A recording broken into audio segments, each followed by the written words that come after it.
What is up guys, today we are doing the first episode of the confession series. Don't forget to like and subscribe.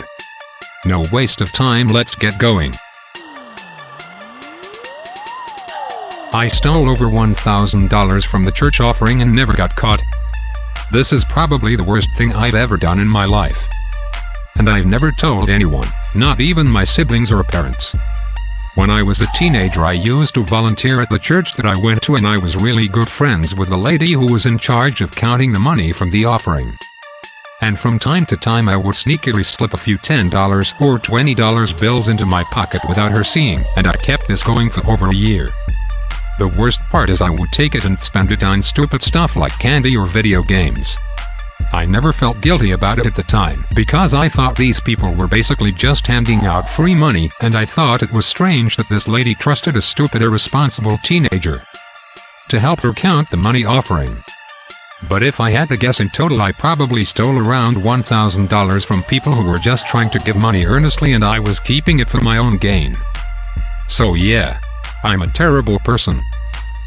My third grade lie about seeing someone steal a student's personal property. In third grade I had this unhealthy habit of lying about dumb things, whether it was for attention or being bored. I have no idea why I did this. I eventually grew out of it, but one of my lie stories occurred when I heard something about a girl in my class who had a very special keychain to her was missing.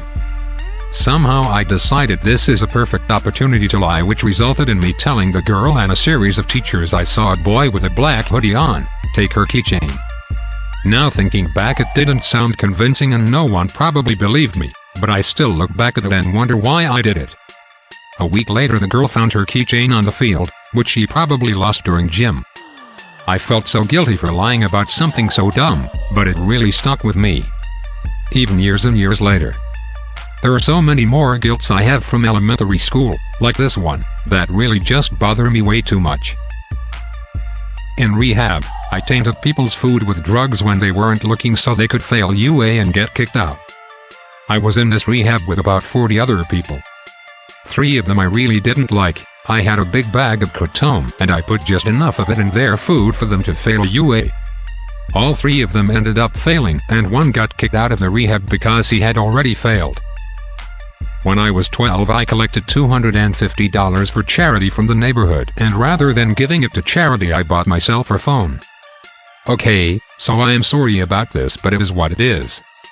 7 years back when I was in 6th grade our school gave us some kind of template, and it was basically for collecting money for some people with some disease. So I went all over my neighborhood and my relatives and end up getting $237 in total. I was happy that this money is going to help some people. But I didn't know what changed my mind, maybe because I haven't had that much money before, so I kept all the money with myself and I bought myself a phone with it, which my parents didn't know I had. I hid it in flush cover. I intentionally broke the work computer so my boss would get a better one. Long story short, I work in a shop where a computer is required, basically an internet cafe, and my boss, being the cheap asshole he is, forces me to work with a shitty 2008 Samsung laptop with the shittiest specs. So slow and makes my interactions with customers awkward and my job painfully harder than it should be. I've been asking him to get a proper computer for months, arguing that it would benefit him more than me, and it would. His argument is always, this little guy got me to where I am now, he's our good omen. Despite being perfectly capable of buying a PC with decent hardware with his bloody pocket change. Today I had enough, so I just poured water on it, wiped it out and let it dry. To my surprise it would still turn on, but the keyboard is fucked. So now he's forced to get a better PC. Update, you were right. He suggested using a USB keyboard, not even a new one which we sell. He brought an old one from his house. Needless to say, the keys never hit the counter any harder. Thanks so much for watching guys. See you on the next one. Peace.